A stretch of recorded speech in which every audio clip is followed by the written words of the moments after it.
Hi everyone, welcome back to my channel. So today we're going to be doing a fun video to ease us all into the best of the year videos that will be gracing all of our subscription boxes over the next few weeks. I've not done one of these types of videos for TV and music before, but I thought, seeing as I've been doing some slightly different videos this year, I've done some random favourites videos and done some videos about vintage fashion, I thought it may be fun to do one of these best of the year videos about music and TV and just chat to you guys about some things that I loved this year that weren't books. Before we dive in, please know that I have nothing intellectual to say in this video. I do not know TV like I know books. I do not know music like I know books. I somewhat do know music, but it's more like what Mozart and Bach I play on my flute rather than knowing stuff about like popular music. This is probably just going to be a whole video of me saying I liked this thing. That all being said, I will start this video by telling you about some of the films I watched for the first time this year that I loved. I will then talk about some TV series that I have been obsessed with, and then we will do music at the end. So starting with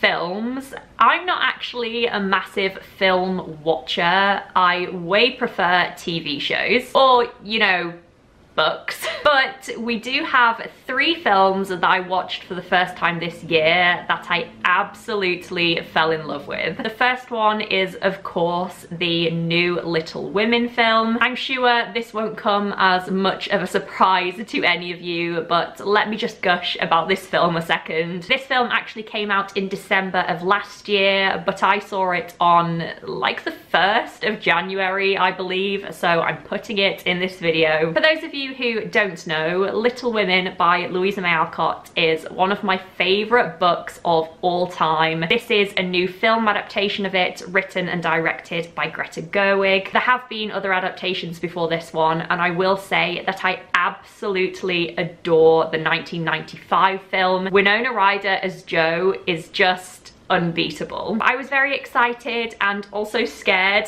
to watch this film, but I absolutely adored it. Everything about this film was sublime. The acting, gorgeous. The writing, the filming, so good. It was just such a beautiful, emotional, powerful watching experience for me. Of course, there were things in here that I wish they didn't leave out, and there were definitely things that didn't perfectly match up with my brain, but that's okay. Overall, I thought this was a great interpretation. I would definitely recommend it to anyone who hasn't seen it yet. It made my little heart very, very happy. Next up is Hamilton. So this is a film that tons of people discovered for the first time this year. Lockdown making theatre more accessible to people is by far one of the best things to come out of 2020. For those of you who don't know what Hamilton is, it is a theatre show. This is a recording of the original cast. It is written by Lin-Manuel Miranda, and it follows the story of the founding fathers of America, most prominently Alexander Hamilton. The recording of the original cast was made available on Disney Plus earlier this year, and I just cannot tell you how much I loved this film. Cameron and I watched it with my mum and sister during lockdown, and we were all just obsessed. We just sat there after it finished, just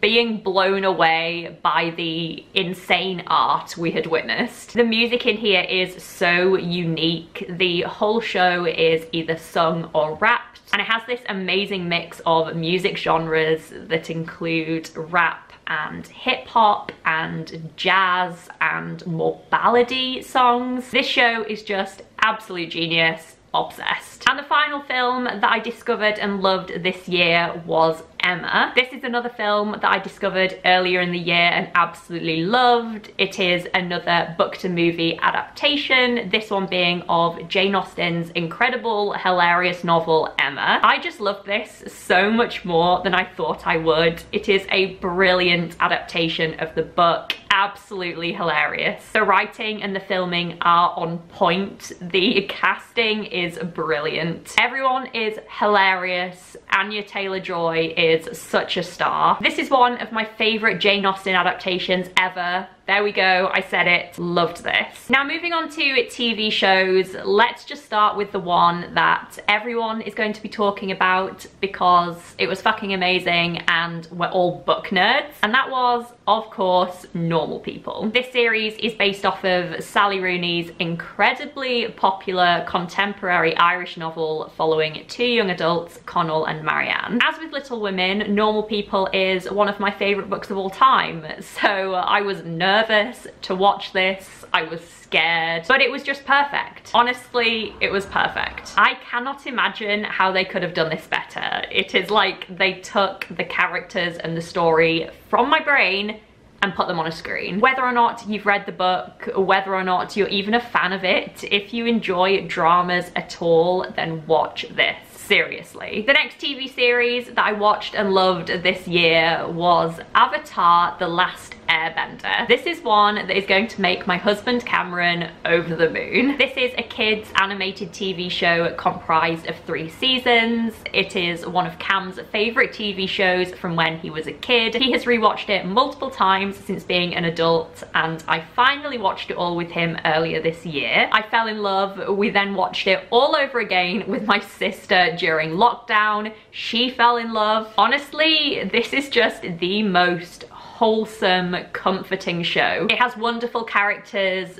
brilliant world building, excellent dialogue, a really exciting plot, and it isn't just good by like kids TV standards, it's genuinely really good, and there is so much to get from it as well. Rewatching this show is such a treat. This is a new all-time favorite TV show of mine. It is super special. The next TV show is Anne with an E. This is one that I've been putting off watching for a while. Everyone said it was amazing. I wanted to read the book first. I did read the book. I wasn't a massive fan of the book. Then I thought the TV show is massively popular. Why don't I just give it a go anyway? And I am so glad I did because I loved this. I loved this so much more than the book. I know, who even am I? This is a beautiful, wholesome story about a young orphan girl called Anne who gets adopted by the Cuthberts. Not only is this show based off of a really lovely storyline, the show actually managed to bring to life everything so well. I loved the casting. I was so invested in all of the characters' stories. You go on such a ride with them over the few seasons that there are. I laughed a lot. I cried a lot. I was so sad when this was over. Honestly, I loved it. And the final TV show I loved this year was Sex Education. As with all the other TV shows, I'm sure that you've all already heard of this one. I'm aware I'm not recommending the most niche or groundbreaking TV shows, okay? This is a comedy series on Netflix following an insecure teenage boy whose mum is a sex therapist. It is hilarious.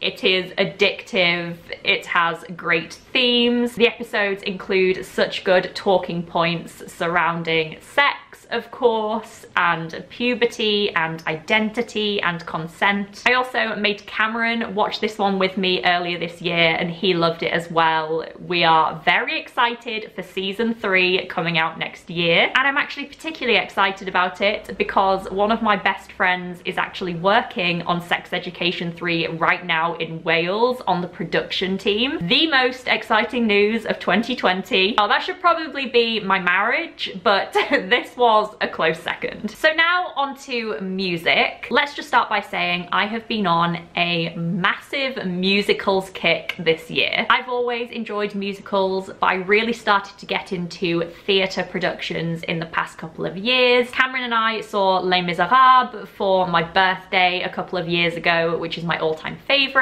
I've also seen West Side Story and Grease, and like many other people, I love to listen to a good theatre musical soundtrack. The two that I have been most obsessed with this year are Hamilton, of course, that has been playing like crazy in our flat, that kind of goes without saying. But I also discovered Dear Evan Hansen this year, which I now love so much. I am now obsessed with Ben Platt. I think he is so talented. He is amazing in Dear Evan Hansen, and the music in it is just so great. I've been listening to it on repeat. I cannot wait for the film version of this show to come out next year, which will star Ben Platt, and I can't wait to actually attend a real life theatre again at some point. That will be very nice, and hopefully I can see this show. Next up for music is Post Malone. So Post Malone was a big music discovery for me this year. I started listening to their music early in the year when we became obsessed with Sunflower, after Cameron discovered it while watching the new Spider-Man film. The album Hollywood's Bleeding isn't my typical go-to kind of music, but I'm obsessed with it. It's like rap, R&B, hip-hop. I don't really know. All I know is every time I listen to this album, I think it is so good. It is so catchy, so unique, such a good time. Next up is Sam Fender, and Sam Fender is more typical of what kind of music I tend to listen to. He's like indie rock that is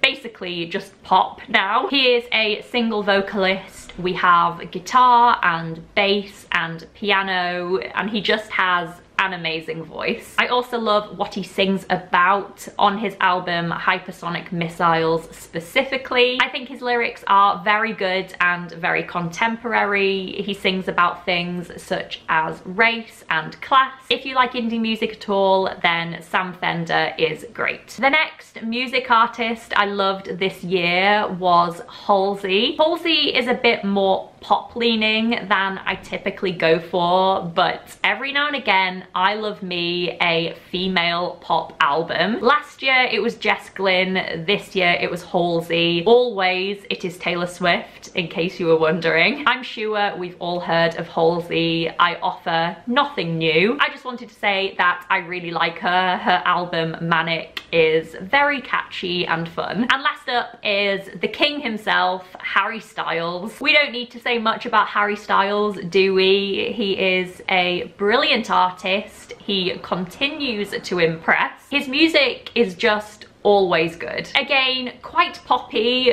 but his album Fine Line was played by us so much this year. You can't go wrong with this album. It is always a good one. So there we go. Those were some TV and music things I have loved this year. I hope you enjoyed me kind of nonsensically and not very interestingly talking about these things. Please let me know if you share my taste in TV or music. Please also let me know if you don't and you think my taste is trash. That is interesting also. And of course, please let me know what some of your favorite music albums or TV shows or films were this year. I am always open to recommendations. Thank you as always for watching this video. I hope it was a little bit of fun. Of course, I will be coming at you soon with my worst and favorite books of the year videos, which are very exciting. I will also hopefully be bringing you soon a video with my husband Cameron talking about his favorite books of the year. It's always really fun filming with him and you guys really seem to enjoy it, so look out for that. Thanks again for watching everyone. I hope you're all doing really well and I will chat to you down below in the comments. Bye.